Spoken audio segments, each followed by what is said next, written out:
The disaster, current disaster, is our government.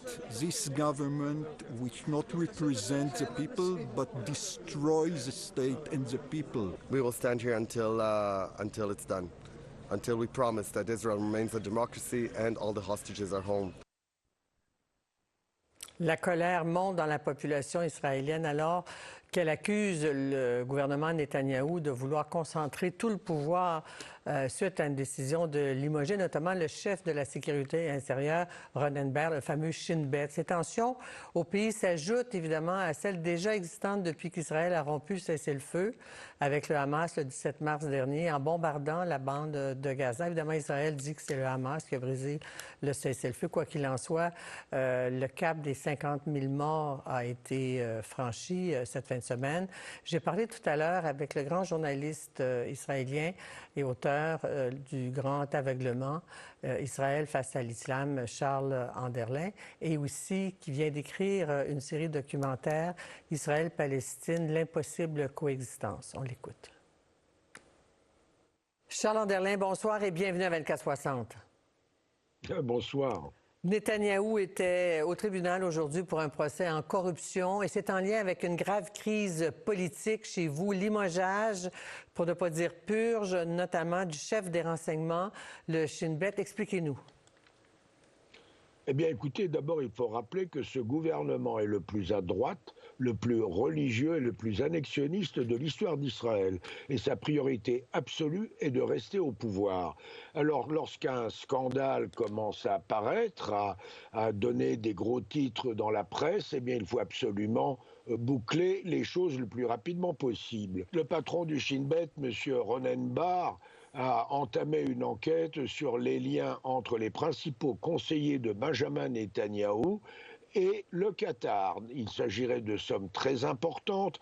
Or, les conseillers en question ont toujours accès aux documents les plus secrets dans l'entourage de Netanyahou et ils n'étaient pas employés officiellement par la présidence du Conseil où ils se trouvaient là, mais en fait, on l'a découvert avec un salaire qui venait du Hamas. Ronen Bar est responsable également de la grande surprise stratégique qu'Israël a subie le 7 octobre 2023, l'erreur de n'avoir pas lancé l'alerte, d'avoir permis le renforcement du Hamas. Et puis voilà, donc Ronen Bar a déjà annoncé sa démission, mais il est censé poursuivre cette enquête. Donc cela gêne évidemment beaucoup M. Netanyahou et ses collègues au gouvernement, et il a annoncé donc son limogeage. La procureure générale a annoncé que c'était impossible en raison justement de l'enquête en cours. L'affaire a été transférée à la Cour suprême qui devrait statuer le 8 avril. Alors la grande question ce sera, est-ce que Benjamin Netanyahou va à ce moment-là effectivement observer le jugement de la Cour suprême? En parallèle, vous l'avez dit, la purge est en cours. La procureure générale dont le gouvernement va se débarrasser déjà depuis un certain temps, il est question également de la limoger.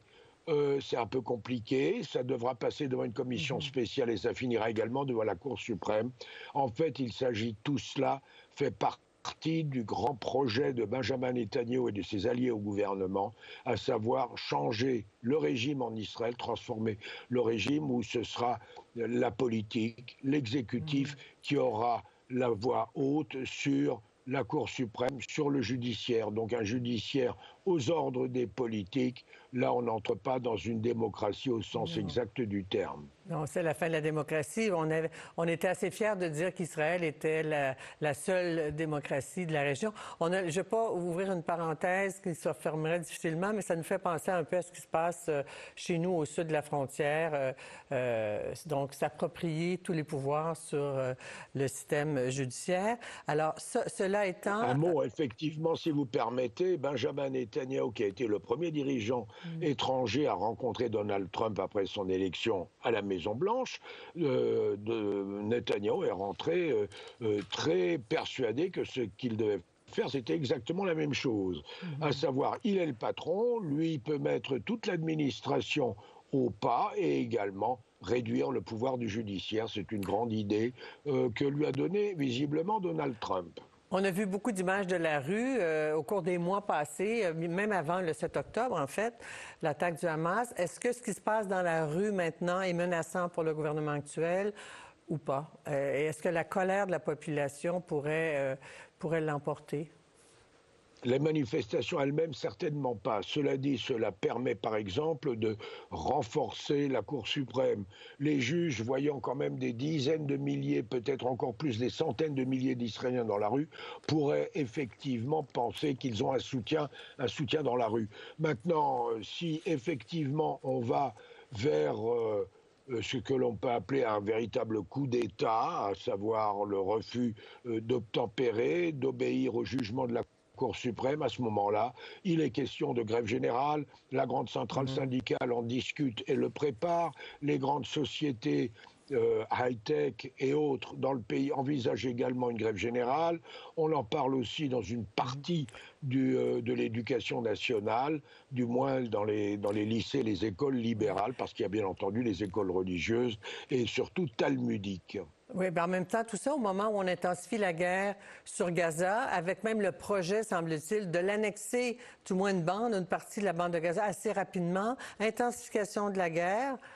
Donc, à Gaza, le gouvernement a le soutien de la population et peut aller de l'avant avec cette guerre. Le public israélien, d'après ce que l'on voit et que l'on entend, n'apprécie pas du tout la reprise des combats, des opérations de l'armée israélienne à Gaza. Cela dit, selon des sources, notamment publiées dans la presse israélienne, il s'agit tout simplement des prémices d'une grande opération qui déboucherait sur l'occupation complète de Gaza et la mise en place d'une administration militaire. Ce n'est pas encore le cas aujourd'hui, pour l'instant en tout cas.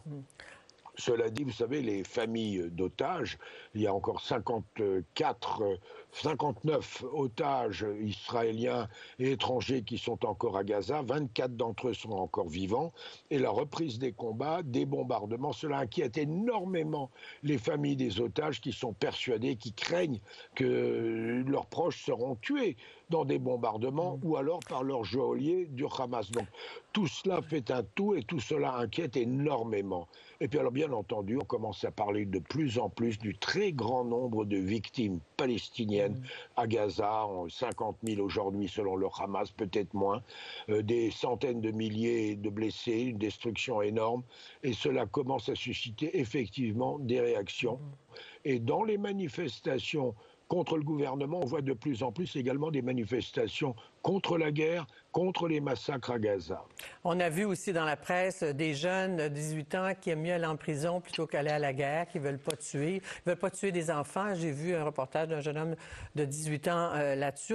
Pendant que vous nous parliez, on voyait les images à Gaza, donc, du bombardement de cet hôpital et on prétend parce qu'il y avait un commandant du Hamas. Mais tout ça va se faire, j'imagine, avec le soutien des Américains, de Trump en tout cas. Je ne veux pas dire les Américains, mais de Donald Trump, qui augmente son financement, son appui et qui encourage la chose parce que Trump veut faire de Gaza une Riviera. Écoutez, je crois qu'il est revenu un peu sur ses déclarations. Cela dit, si les Israéliens réoccupent complètement Gaza, rien n'empêchera, par exemple, les éléments les plus ultra-religieux messianiques d'exiger, pour au moins dans le nord de Gaza, un véritable nettoyage ethnique et la reconstruction de colonies dans ce secteur. Le terme de nettoyage ethnique n'est même pas de moi, il est d'un ancien chef d'état-major, ancien ministre de la Défense, Moshe Bougie Ya'alon, qui a dit ce que fait l'armée à Gaza, dans le nord de Gaza, cela ressemble à du nettoyage ethnique. Donc une prise de conscience à plusieurs niveaux, chez les anciens, chez les dirigeants. Et puis, de plus en plus, on voit, selon les sondages, qu'en cas d'élection législative maintenant, le Likoud, Benjamin Netanyahou et ses partenaires retomberont dans l'opposition. Ils les perdront. Cela dit, ce n'est pas tout. Vous savez, en ce moment, le budget de l'État est voté. Et ce budget est absolument scandaleux. Tous les grands postes du budget, la santé, l'éducation, même l'aide aux rescapés de la Shoah, aux anciens, aux rescapés de la Shoah, sont réduites à la portion congrue, alors que des milliards partent dans les colonies et surtout dans l'enseignement ultra-orthodoxe, alors que 60 000 étudiants ultra-orthodoxes ne font pas l'armée. Et vous savez, cela suscite beaucoup de colère au sein des réservistes qui, eux, passent des jours et des jours. Certains ont fait en un an près de 200 à 300 jours de réserve. C'est un fardeau pour l'économie, c'est dangereux, c'est un fardeau pour les familles. Et vous avez cette discrimination entre la société libérale et la société religieuse et orthodoxe. Et ça, effectivement, la colère commence à gronder. Bien, les fameux hassidim, il y a une grande communauté hassidique, notamment à Montréal. Un mot, par contre, sur la mort de plusieurs journalistes, même au cours des derniers jours, parce que c'est une conséquence. La presse ne peut pas couvrir directement à Gaza ce qui s'y passe. Donc, la mort de journalistes. Il y en a beaucoup qui sont morts depuis le début. Écoutez, les journalistes palestiniens, et quand j'étais correspondant de télévision, je travaillais avec des caméramens, des journalistes palestiniens. Certains prennent des risques, d'ailleurs, de même qu'avec leurs familles, ils sont là où il y a des bombardements. Oui, cela devrait faire partie par la suite d'une véritable enquête sur tous ces dommages, ce que l'on appelle les dommages collatéraux de la guerre. Je veux revenir en terminant, M. Anderlin.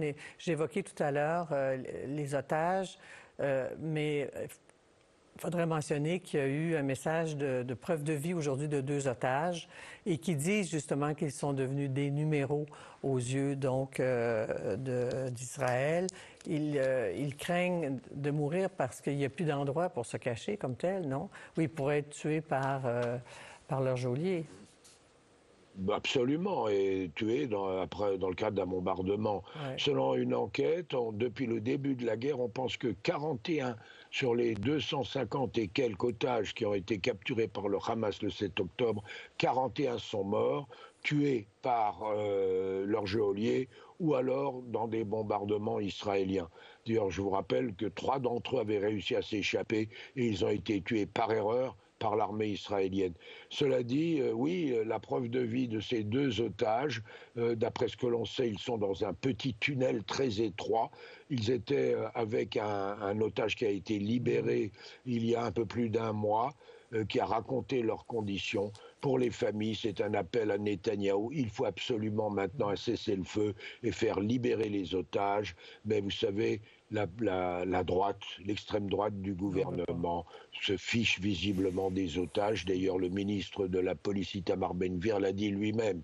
Il faut un accord général et puis que pousser le Hamas à libérer les otages par la force militaire, ça ne se fera pas selon tous les services de renseignement et selon l'armée elle-même. Seul un cessez-le-feu et un accord en bonne et due forme d'échange de prisonniers palestiniens contre des otages à Gaza permettra la libération des uns et des autres. Alors gardons espoir malgré cette analyse extrêmement pertinente et inquiétante. Merci beaucoup, Charles Anderlin. À bientôt. C'est toujours un plaisir. Bonne nuit. Bonne soirée.